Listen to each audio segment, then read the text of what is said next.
Welcome back to Dark Knight Mysteries. Tonight's episode contains accounts of violence, including home invasions, assaults, sexual violence, and crimes against the elderly and children. Some listeners may find these descriptions disturbing. Listener discretion is strongly advised. And as always, if I missed something, or if you feel like there's more to add to today's case, please don't hesitate to reach out. We are here to learn and reflect together.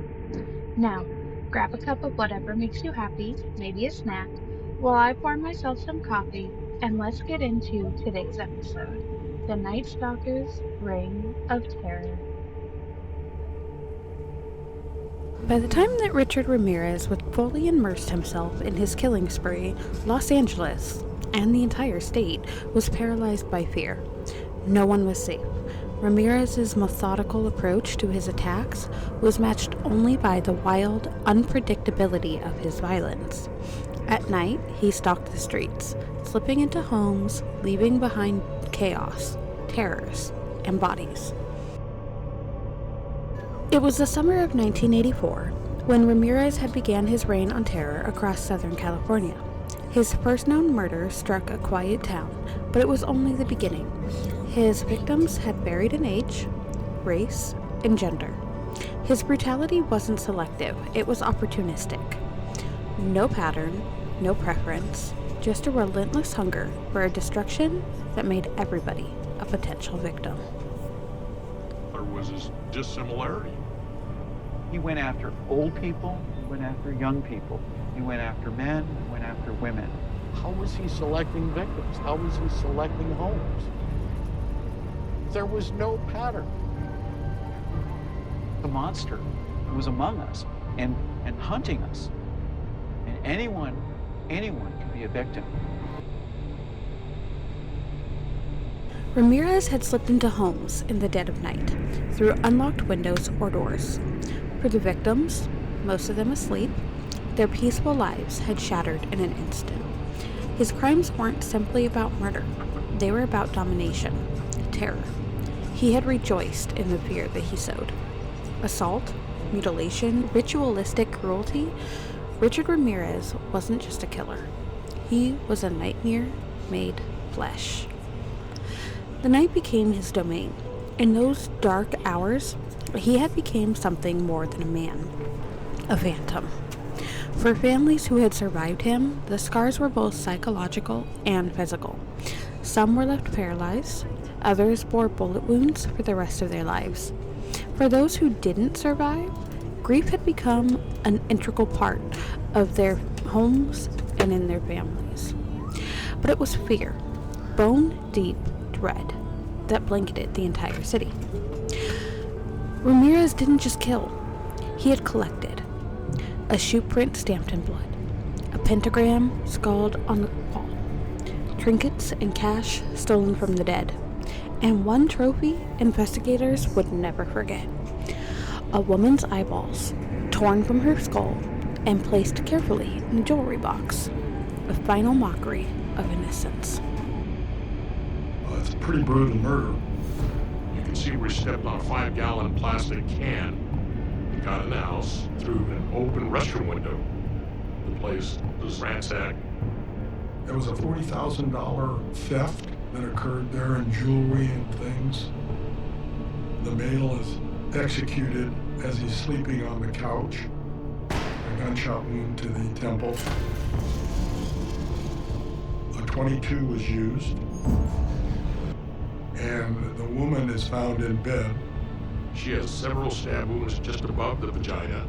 She had been raped, and he actually cut her eyes out.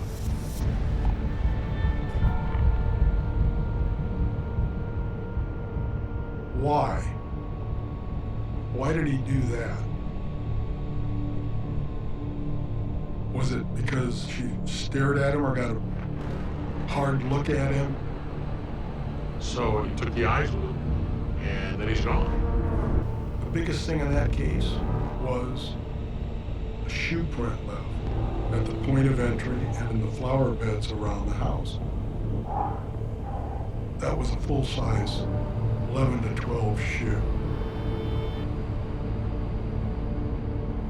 Elsewhere, Ramirez had moved like mist, leaving behind no reason, no warning, only echoes of horror. It wasn't just the violence that set Ramirez apart. It was the sheer unpredictability of his evil. The police had no idea who they were hunting. The public lived in terror, wondered if the Night Stalker would appear at their doorstep next. He was everywhere, and he was nowhere. Across California, families went to bed fearing that the Night Stalker might break into their homes, bringing with him an unspeakable ritual of rape, torture, and murder. No rhyme, no reason, no pattern, only dread. The LAPD flooded the streets with officers. A special task force formed. Neighborhood watch groups sprang up overnight. But fear had already taken root. Gun sales skyrocketed. Locksmiths worked overtime. Burglar alarms and attack dogs had become booming industries. One beat closer to danger. One beat closer to death. Every night, another home held its breath, wondering if they would be next. And in that silence, he moved. Ramirez's evil was chaos incarnate. One night, it was an elderly couple. The next, a young woman. Then, a family. No pattern. No mercy. Only a twisted hunger for destruction, fed by power, fear, and death. At one point, Ramirez was spotted outside of a home where a 13-year-old boy had heard footsteps and woke his family. They caught key details about his car, including a partial license plate number. But Ramirez had left more than fear behind. He had left signs. Those pentagrams that were carved into walls or drawn on walls, phrases whispered into the darkness, clues left perfectly placed to maximize terror. His crimes weren't simply a murder or a robbery. They were ritual. As the summer wore on, more attacks spread across nearby cities. Montrova, Burbank, Arcadia. In Sierra Madre, a 16-year-old girl was brutally attacked with a tire iron inside of her home. Although badly wounded, she did survive, and the police found another telltale shoe print on her comforter and blood. The day after that, there was an attempted break-in. But as fate would have it, this was the house of LA County Sheriff's Deputy John Rodriguez and his family. His wife had been asleep on the couch after putting the kids to bed when she had heard the window open, one that was painted shut. Half asleep, but fully alert, John grabbed his gun and a flashlight and walked through the house. Police later found footprints in the flower bed where Richard had used his feet for leverage to open the window. John's wife had stated how lucky we were to have lived, not knowing that this was actually the work of a Night Stalker and not just some random break-in. The next day after that, in Monterey Park, a grandmother was murdered in her home. Shoe prints left matched the other prints at the crime scenes, this time stamped into her face and in the concrete outside. That same night, less than a mile away, another woman was handcuffed to her bed and sexually assaulted. Ramirez had told her, "Don't look at me," during the attack. Her neighbor just so happened to be a crime scene technician for the LA County Sheriff's Office, Linda Arthur. Here are her words on what happened that night. I told Gil what happened. I had friends over, so we went out to the hot tub during the night, and it was sometime about 3 o'clock in the morning we got out of the hot tub and went in, and they went to bed in the guest room, and I went to bed. 5 or 10 minutes later, my girlfriend gets up and she says, "Linda, someone's calling you. Someone's calling you." And I said, "No, I have the phone right here. I didn't hear the phone." She said, "No, someone's calling you from outside." Now I hear my neighbor, Sophie Dickman, calling, Miss Arthur, Miss Arthur. So I ran out in the backyard and I climbed up on a little wall and I could see through the top brick and I could see her bedroom window. And I said, "Are you okay? What happened?" And she says, "I've been robbed and raped and I'm handcuffed to my bed."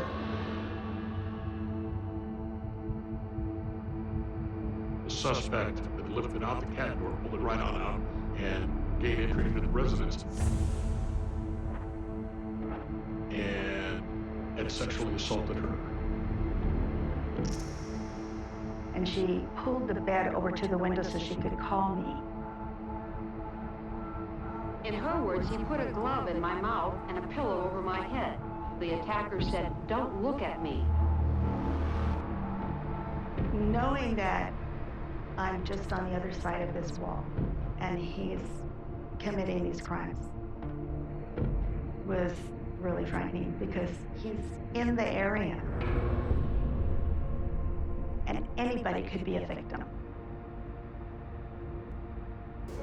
Inside Ramirez's mind, he wasn't a criminal. He was a disciple of darkness. Later, in some interviews, he would claim to kill in Satan's name. In other interviews, he had refused to explain his motives at all, often not wanting to talk about his crimes, but what made somebody a serial killer. He didn't murder for revenge, not for money. He murdered for power and chaos. The media coverage whipped citizens into a frenzy. Thousands of tips poured into the sheriff hotlines.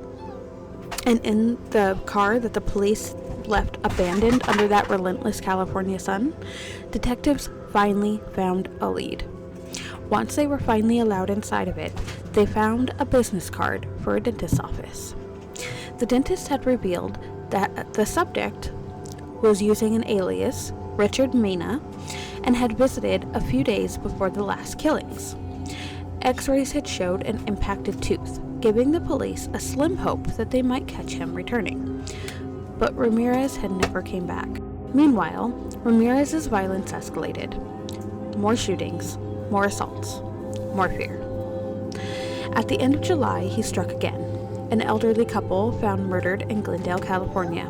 The gun used matched the same .22 caliber weapon tied to a killing months earlier in March. Hours later, another horror scene unfolded just a few miles away in Sun Valley. A man was shot to death with that same gun. His wife and 8-year-old son were both sexually assaulted, but left alive. At the scene, investigators found 2 more blood-stained shoe prints. Detectives had seen enough. They had released a composite sketch to the public, a desperate move, hoping that someone, anyone, would recognize the predator terrorizing California. But Ramirez wasn't slowing down. A few days later, in Northridge, he had slipped through an unlocked door into the home of a husband and wife. He shot them both in the head. Incredibly, neither bullet struck a vital organ. Bleeding from their wounds, the husband had staggered out of bed and chased Ramirez from their home, a rare but miraculous act of survival. 2 nights later, in Diamond Bar, Ramirez had struck again. Another home invasion. Another brutal execution. The husband was shot dead. The wife was sexually assaulted and ordered, through the darkness, "Don't look at me." Ramirez had reportedly forced her to swear her allegiance to Satan to spare her life. 10 days after the Diamond Bar incident, the nightmare had reached San Francisco.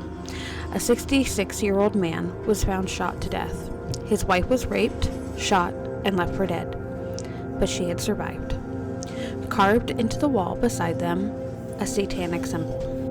When Glendale detectives had asked for ballistics on the new crime scene, the link was undeniable. The bullets matched. And so did the terror. The Night Stalker wasn't just moving. He was evolving, and California was running out of time. The trail of the Night Stalker was a tangled mess of chaos, but every once in a while, a thread had slipped through his fingers. Detectives had been following the shoe prints left at the crime scenes like breadcrumbs in a dark forest. They traced those Aviva sneakers back to the source, a shoe manufacturer in Portland, Oregon, and what they found was a revelation. Only 6 pairs had ever been sold in the entire county. One of those pairs, the only black, size 11.5 Aviva shoe, was purchased in Los Angeles. It was like the killer had left them a calling card, and the message was loud and clear. You're getting closer, but not close enough. But just as detectives were tightening the noose, another break came through the hotline. Someone had released a name. The pictures and the pieces were falling into place. It was no longer a matter of if they would catch him. It was a matter of when. As detectives clawed through the chaos, one case caught their bloodshot eyes. A scene so vicious it had burned into memory. 2 months earlier, in May, 2 elderly sisters were attacked in the dead of night, right inside their home. Ramirez didn't bring a gun this time, just a hammer and a sense of purpose. One of the 80-year-old sisters was bound with electrical tape, sexually assaulted, and beaten until her life had drained from her. The other was alive and made it to the hospital, but not for very long. She had been strangled with the ripped cord off of an alarm clock. In this frenzy, Ramirez had left something behind, a partial footprint, stamped deep into the twisted metal of the clock. A small mistake, but it was enough to keep detectives hot on his trail. And then, there were the marks, his calling cards. The pentagram, smeared in lipstick on the bedroom wall. Another, gouged into the soft flesh of the victim's leg. This wasn't just random. This wasn't just impulse. It was ritual. Ramirez wasn't hunting victims. It seemed like he was just making offerings. Out of nowhere, a crucial mistake. The then mayor, Dianne Feinstein, her press conference revealed police evidence about the Avia shoe prints, a slip that could have destroyed the investigation. Your attention, please, for a brief statement. Everybody, please closely study this composite. He's someone that will go into a home at night and will kill. It's a very serious situation. There's a $10,000 reward for any information which can lead to his arrest and conviction. Ballistics on the weapon that killed both Mr. and Mrs. Pan out on Eucalyptus over the weekend. The same ballistics on, I understand, more than a dozen murders committed in Southern California. Detectives Carrillo and Solano were furious. Here's what they had to say when they saw her on TV that day. When we got back to L.A., we learned that Mayor Feinstein had held a press conference where she just vomited all really important information out to the public. She gave up the fact that we connected these cases with shoe print, with firearms evidence. She's talking about the Avia shoe, about a car, and the caliber of gun. She didn't want to release information only the killer would know. Now we're burned. The killer knows we know about the shoe print being left at the various crime scenes. And I went through the roof. Without a doubt, Mayor Feinstein made a big mistake. I guess the chief never told the mayor not to release this information. After Feinstein did her thing, we never did recover those shoes. It was devastating. I thought it was over with. To say we were upset, we were pissed. Absolutely livid. Went up to the 8th floor, which is where our office was, and I said, "Fuck it, Frank, let's get out of here. It's bullshit." In fact, after watching this press conference, that same night, Richard had gone to the Golden Gate Bridge and threw his shoes into the river. Some say he might have also thrown the gun in there as well. Despite that, police pushed forward. Survivor descriptions began to sharpen the blurry image. Dark, unkempt hair, sharp, predatory features, cold, remorseless eyes. But still, he had remained a ghost. In late August, in Orange County, 2 more attacks, both botched. But this time, when Ramirez had left behind was more than fear. That 13-year-old boy who woke his family and scared Ramirez off, well, he had more to do with the catching of the Night Stalker than anyone had realized at the time. He had gave the plate number and the color, make, and model of the car to the police. It was the first real crack in the Night Stalker's armor. After a police broadcast had aired on TV, a man came forward with a lead. A friend had recently reported a stolen car in Chinatown. That partial license plate number that the boy had memorized had matched. It was the break that the detectives had been desperate for. In downtown Los Angeles, police had located the abandoned orange Toyota station wagon. Inside, a perfect fingerprint on top of the rearview mirror.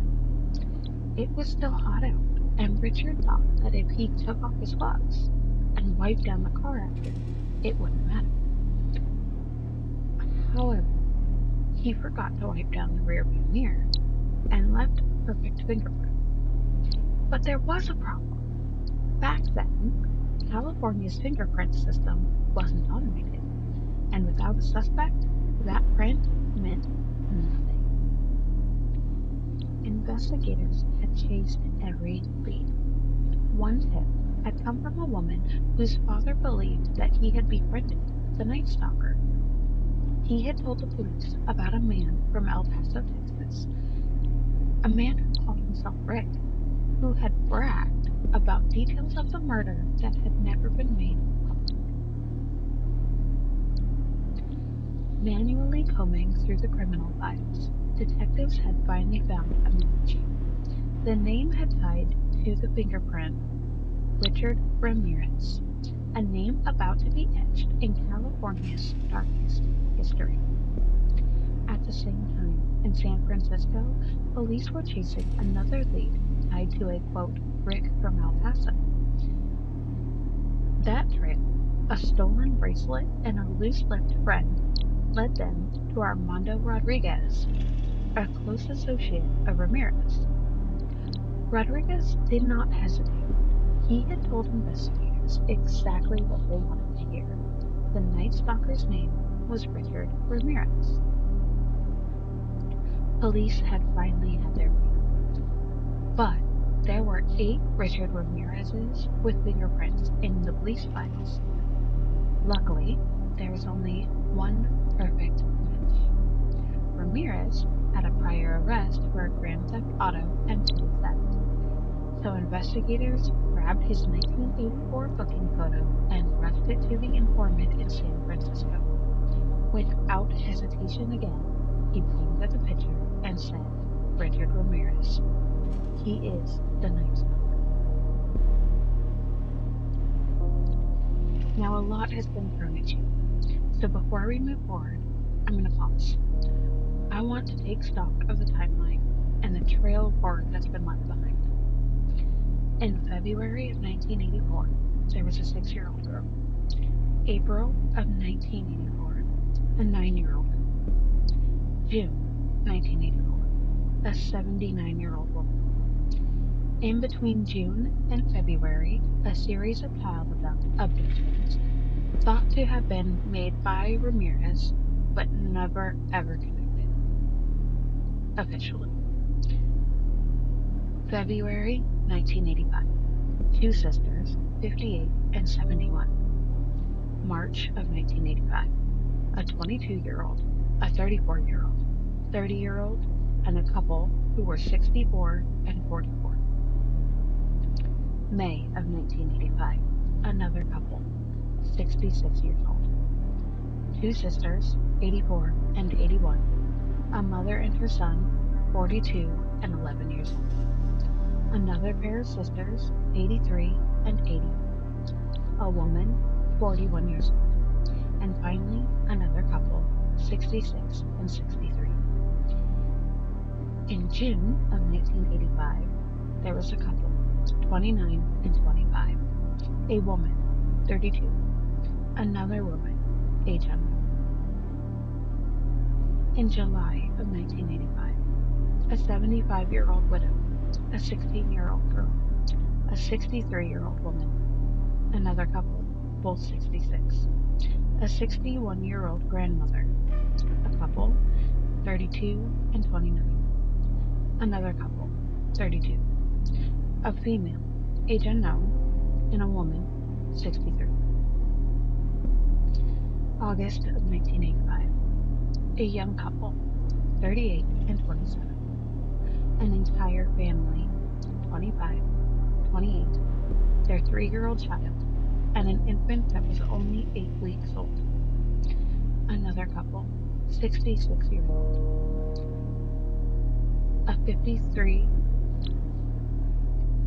a 35-year-old, a 28-year-old, another 66-year-old, and a woman. We are unsure of the age. Finally, another couple, 29 and 30. San Francisco had long suspected that Ramirez was involved in another killing. A 45-year-old chef was murdered in November of 1984. That one remains officially unconfirmed, but multiple detectives from multiple bureaus have told us that they think that Richard is connected. By August of 1985, the walls were closing in. Media attention and police pressure had forced Ramirez to flee Los Angeles. He even went to Arizona to try and outrun his fate. Meanwhile, San Francisco saw more and more horror, more murders, more satanic symbols. And finally, the press gave the terror a name: the Night Stalker. Ramirez had left too much behind, too many survivors, too many witnesses. He was no longer the Valley intruder. He was the Night Stalker, and the trap was closing. The manhunt was on, and for the first time, the Night Stalker was no longer an invisible force. He was flesh. He was blood. He could bleed, and soon he would fall. Police had released Police had released Ramirez's photo to the public, despite fears that he would run. That morning, Ramirez, unaware, had walked into a liquor store after getting off the Greyhound bus from Arizona and saw his own face on that front page. And at that moment, he did the one thing that he could do. He ran. In the next episode, the walls are going to close in, the chase is going to begin, and Richard Ramirez will finally face the reckoning he thought he could escape. Until then, stay vigilant, stay safe. You never know who might be watching. A serial killer comes about by circumstances and like a recipe: poverty, drugs, child abuse. These things, contribute to a person, to a person's frustration and anger, and at some point in life, he explodes. But that is a story for next time. In the next episode, the walls close in, the chase begins, and Richard Ramirez will finally face the reckoning that he thought he could escape. But stay vigilant, stay safe. You never know who might be watching.